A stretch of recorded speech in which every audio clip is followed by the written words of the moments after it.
apologize repeatedly and apologized to once. As I mentioned before, the pool was located on West End Avenue in the 90s, not too far from Holy Trinity. Though I tried to avoid going there, the pool was beautiful in its own way. Mosaic tiles lined the walls in gold, white, and turquoise. No one had swum there in years, but the whole place still smelled slightly of chlorine. And because all of it was underground, it was quiet and cool. Sound bounced around in usual, unpredictable patterns. Daddy had chosen the place because it was cheap, easy to secure, and more convenient than the old offices in Williamsburg. I imagine it had also pleased him aesthetically. One of the main reasons I didn't like going there was because it reminded me so strongly of Daddy. Fats was waiting in the lobby with Jax. "I'd like to see Uncle Yuri and Mickey," I said. "Are they in?" "Sure, kid," Fats said. "They're still in the offices. Sorry, but I have to frisk you before you go back there." "Hope you don't get chickenpox," I replied as I held up my arms. "Had the vaccination when I was a kid," Fats said as he ran his hands up and down my clothes. "All done." "How you doing with the itching?" "I've been trying to concentrate my scratching on one or two spots.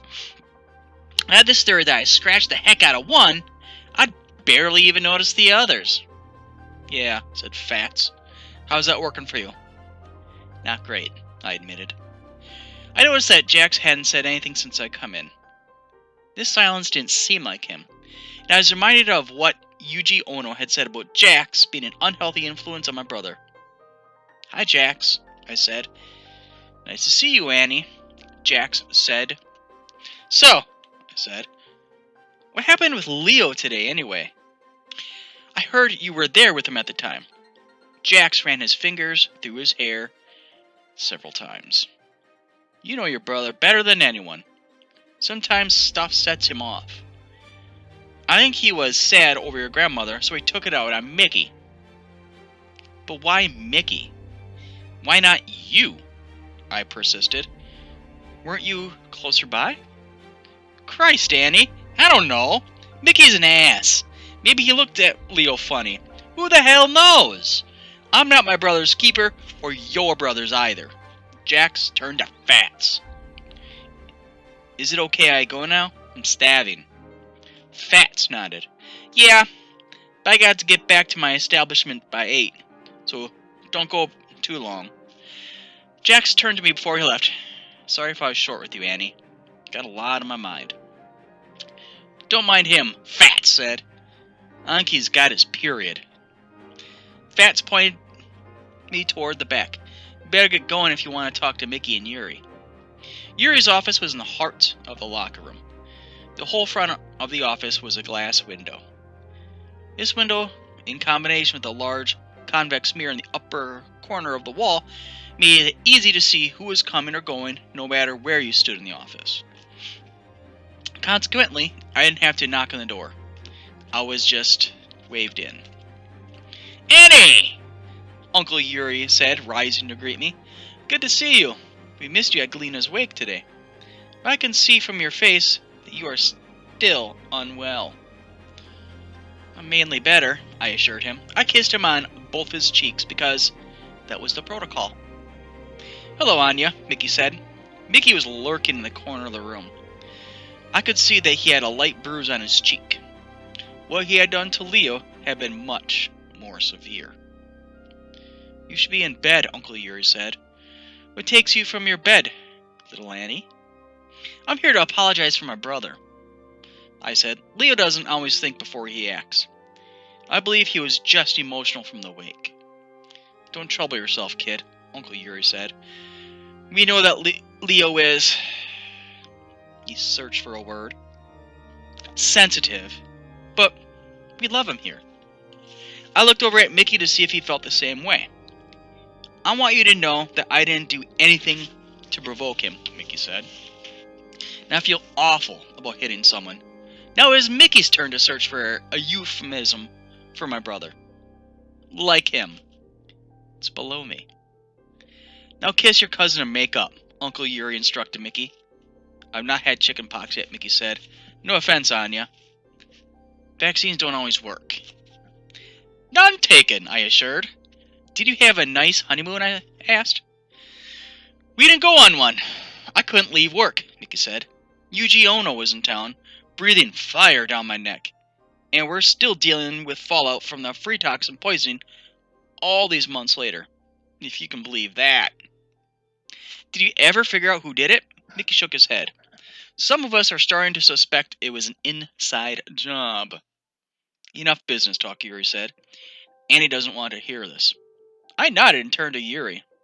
Perhaps it would be best if Leo didn't work at the pool anymore, I suggested. There's no need for that, Uncle Yuri assured me. He's an excellent worker, and what has happened is of no consequence. Tell Leo to take tomorrow off, and we'll see him Monday, as usual. Uncle Yuri offered to pour me a cup of tea, but I told him that I was needed at home. How are things now that Galena has passed? He asked. Are you and your siblings managing? I nodded. I wasn't sure if we were, but the last thing I wanted was my family's help. When I got back to the apartment, everything was quiet. I could see a light under my sister's door, which usually meant she was studying. Though it wasn't part of her job description, Imogen was washing dishes. I went into the kitchen to talk to her. I made dinner, Imogen said, and I gave your brother an aspirin. Thank you very much. You didn't have to do any of this. Imogen turned off the water. I care very much for you and your brother and sister, Annie. Even though Galena is dead, I still worry for you. I nodded, and suddenly I had what I thought was a very good idea. I hope this won't offend you, but would you be willing to stay in for the next couple of weeks? I asked her. I know you're a healthcare worker, not a nanny, but I could really use the help. And it might make things more normal for them. I gestured down the hallway toward where we slept. Mr. Kipling will pay you the same amount you've always been paid. Only, I won't have to deal with any bedpans, Imogen smiled at me. If you ever wanted to stay over, you can use Nana's room, I said. Sounds good, Annie. Honestly, I was hoping to be asked. Though I am not much of a hugger, I hugged Imogen. She was holding her arms wide out to me, and it would have been rude not to. She offered to heat up some dinner for me, but I declined. My stomach was still a little bit wonky. Toast? She offered. I had to admit, that sounded good. She cut off the crusts and set the toast on a pretty porcelain plate, and then she sent me to bed. When I went to my room, I found Win waiting for me. He was reading a book. Oh, I said. I didn't know you were still here. You didn't say goodbye either, Win said, setting the book on the bed. The book is one of Imogen's. I don't know where you've gone. I was just waiting to see if you'd been killed. Now that I see you aren't dead, I can leave. Win stood up. He was almost a foot taller than me. I felt small and wretched next to him. I'm sorry, I said. It couldn't be avoided. It couldn't be avoided? Is that the best you can do for an apology? He was smiling when he said this. My life is complex. I really am sorry. Win furrowed his brow, and then he kissed me. You're forgiven. The only thing I've done today is apologize. I'm starting to feel like the sorriest person on earth. Don't be so hard on yourself, Win said. I doubt you're the sorriest person on earth. Earth is a very big place. Thanks. I was starting to wonder if you ran off with Yuji. Is that how you say his name? Win asked. Yes. I was starting to be jealous. Don't be. Yuji is 23. He's way too old for me. And you prefer me, right? Yes, of course I prefer you. Stop being so silly, Win. 23 isn't all that old, Win teased me. By the time you're 18, you'll only be 25. Funny, that's the exact thing Natty once said about you, except you're only 4 years apart from her. Does Natty have a crush on me? Win asked. I rolled my eyes. You can't tell? She's sort of obsessed with you. Win shook his head. That's cute. The doorbell rang and I went to answer it. I looked through the peephole. a man I'd never seen before carried a cardboard box wrapped in a clear cellophane, the expensive kind that you don't see much in those days because it wasn't recyclable. He was shorter than me with thin limbs that seemed suspicious in contrast with his round belly. I wondered if he was really fat or if all that padding concealed something nefarious, i.e. like a weapon. "Delivery for Anya Balanchine," he called. "Who's it from?" I asked without opening the door. "Didn't say," the supposed delivery man replied. "1 minute," I called back. I went to Nana's closet to retrieve Daddy's gun. I tucked it into the waistband of my skirt and returned to the foyer. I left the chain on and opened the door a crack. "What is it?" I asked. "If I told you, it'd spoil the surprise," the delivery man replied. "I don't like surprises," I said. "Come on, all girls like surprises," said the delivery man. "Not me." I moved to close the door. "Wait, it's flowers. Just take them, will you? You're my last stop of the night." "Not expecting any flowers," I told him. "Well, that's how it works. People don't usually expect flowers." He had a point. "Sign here." The man held out the cardboard box and then gave me an electronic device to sign. I told him that I'd rather not. "Come on, kid. Stop making my life so hard. Sign here, will ya?" "Why don't you just do it for me?" I asked. "Fine!" he said. Then he muttered, "Kids these days ain't got no manners." I took the surprisingly heavy box from the kitchen. I cut open the cellophane with a knife. 24 yellow roses cut short sat in neat rows in a shallow square vase. They were the nicest flowers I'd ever been sent. I tore open the cream paper envelope with my name on it and read the message. "Dear Annie, I apologize if I was hard on you today. You have experienced a very great loss, and my behavior was a little more than that of a thoughtless bully. I, of all people, know the sacrifices you make. Know that you are neither alone nor friendless. Your old friend, I hope, Yuji Ono. P.S. When I was still a boy, I once had a reason to be in the depths of despair. Your father shared these words with me.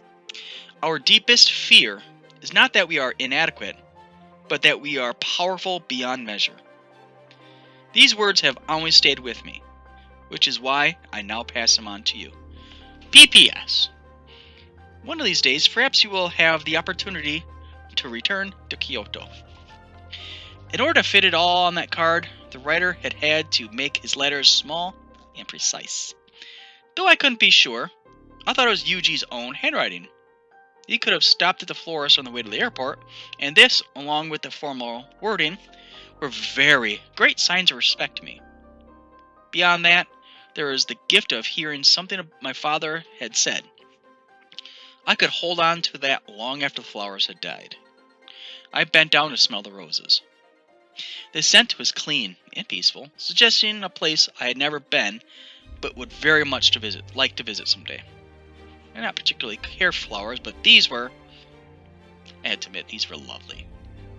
I had just slipped the card into my pocket when Win came into the kitchen. He asked me who had sent the flowers, and without knowing why, I lied. "One of my relatives couldn't make it to Nana's wake," I explained. "They look expensive," he commented. "I should go," he said. "I'm meeting up with some of the guys from the non-band." "So soon?" I felt like I'd barely seen him. "Anya, I've been here 8 hours. After Win was gone, I sat down at the kitchen table across from my roses, and I read the card again. I wondered why Yuji had been in the depths of despair. Had it been the death of his father? Or had it been before that? I remembered that he had been kidnapped as a boy. That was how he had lost his finger, though I wasn't sure of the specifics. I read the card again.